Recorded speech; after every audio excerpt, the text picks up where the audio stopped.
How you doing, YouTube? Matt with Massive Beer Reviews, back with yet another review.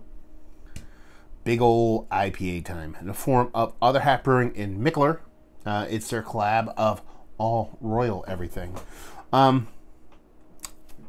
Half. It's been a bit since I've done some Other Half stuff, but I'm lucky enough my my Other Half Connect has been quite gracious to me as of late. My buddy Keith. He hooked me up with a couple of Other Half beers as of late, and I'm kind of excited to give this one a whirl because Other Half for me has grown quite a bit over the past couple of years and really come to their own. And you know, Mikkeller is just a great brewery, so yeah. Let's dive in, see what she's got. Like I said, Other Half Mikkeller, all royal, everything, Imperial India Pale Ale, 10% alcohol by volume. I think that's it. No story time on that stuff. This was canned a whole 9 days ago, and I like the label. You know, it's that kind of, you know, that that Mikkeller head in that kind of Other Half styling. I can get down with it. Fleur-de-lis in the background, kind of. Not necessarily fleur-de-lis, but that kind of filigree, fleur-de-lis style kind of artwork. A bit of a departure from a lot what Other Half does, but I think it kind of works. So, let's see what this sucker has to offer. Give that a rough pour. Let's throw it in there. Throw it in there. Yeah. Actually, really interesting head. It's like lighter than malt ball colored, with like chocolate and like candied malt balls. But it's got this weird kind of shade to it. It's kind of a bit off, a bit intriguing. Super tight compact bubbles, pretty uniform throughout, pretty creamy stuff, and she's got that haze, baby. Nice, rich, dense kind of orange core to it. That doesn't let much light through, but you can get a little bit kind of gleaming on the edges. So she looks like a hazy piece of beerness. Let's see what the nose has.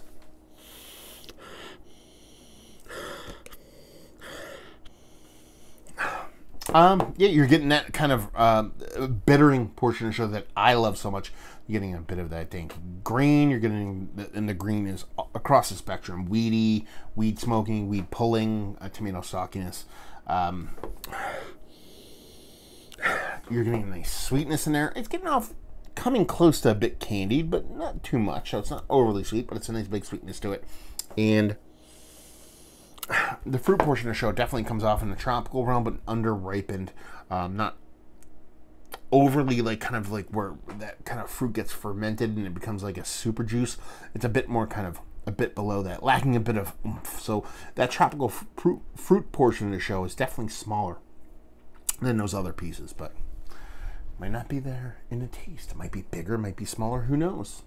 Actually, we will in about 2 seconds. Cheers. 1 Mississippi, 2 Mississippi.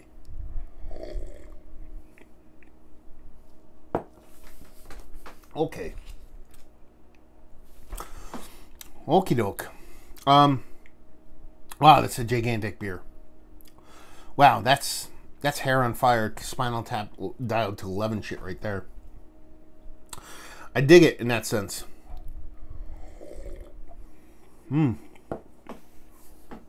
Oh boy. Okay. It's sweet, but in a good way. Wow. This is super hair on fire, sweetened, imperial, hazy, crazy bonkersness. The sweetness is huge, but there's enough bittering to balance it off to where it goes down easy. If this bittering wasn't as gigantic as it is, which it is, but it doesn't come off that big in a taste, because how sweet it is, this beer would not work. But yeah, and a lot of people be like, wow, it's sweet and there's not a lot of bittering. There is. It's just the sweetness is so much bigger. It just kind of trumps that. So yeah, this is kind of intense. This is one of the more intense. I mean, it's, you know, a gigantic triple IPA. You're looking at a 10% beer. We went into this, or at least I did, expecting a bit of kind of heftiness, but it kind of exceeded my expectations. Each sip is a little nicer because you get a little bit acclimated to that sweetness, so it starts to bring out bits and pieces of the beer. Yeah, that tropical fruit portion of the show, it can't be downplayed. It's so big, it's so electric, it's so vibrant. the way it's throwing out all the big players, you know, your mangoes and your papayas and your passion fruits and all that kind of fun stuff. But it's so vibrant. Like the contrast was just dialed up to 11. And that's going to be a theme here. Everything dialed to 11 or 10.5 or 10%, whatever you want to call it.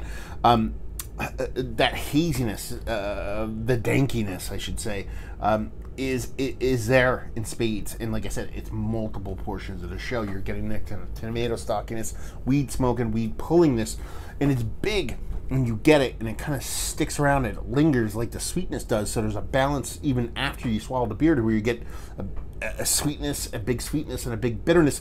But again, the sweetness is so big, it's a secondary player in the same way.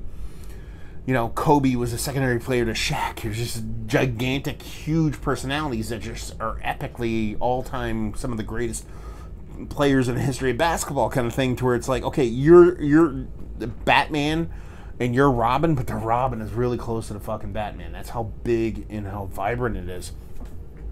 The mouthfeel's where it should be. Not super dense, not even close to being thin, but has a nice creaminess to it that lends itself to be infinitely chuggable.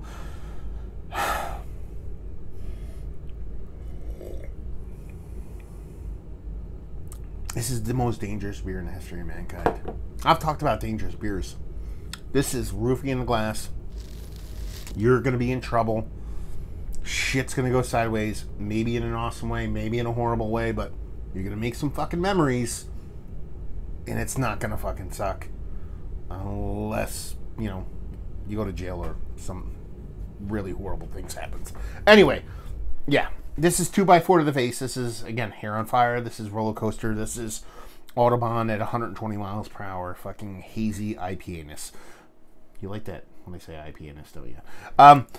It's just, it's methamphetamine. It's cocaine. It's that. It's you know, German chocolate cake. It's fucking foie gras. It's all the kind of the edge of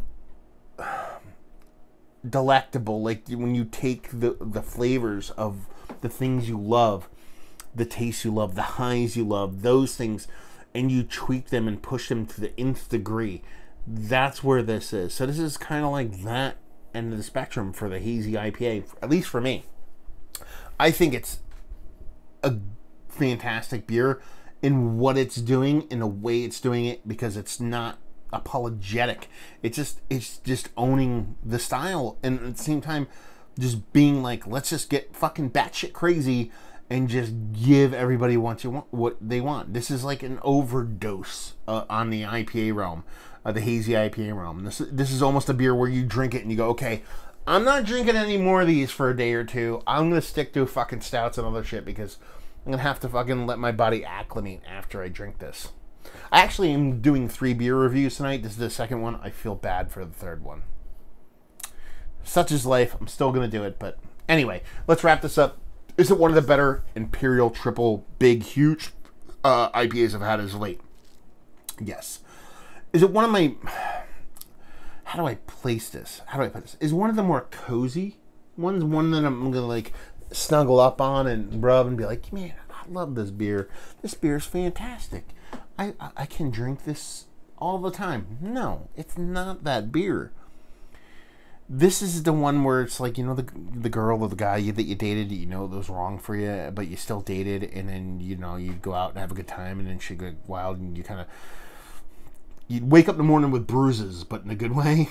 That's kind of where this beer lands. Value and availability, no idea. It's other half in Mikkeller, so you're probably looking $25 for 4-pack, I'm assuming. And leave you with, if you like what we like this.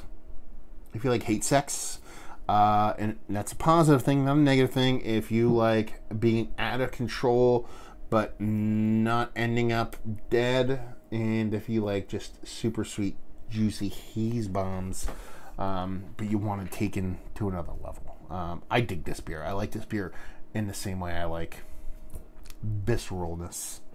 So if you like those things, you'll like this beer. There you go. Another review in the books. Hopefully you guys enjoyed it. Down there if you want to talk about it. Massive Beers. Type that into Google. Find me doing social media stuff. Beer Massive. Type that into Google. See me doing the whole podcasting thing. And hopefully you guys enjoyed the review. Hopefully enjoying a nice Hair on Fire beer right now, and hopefully see you next time. Cheers.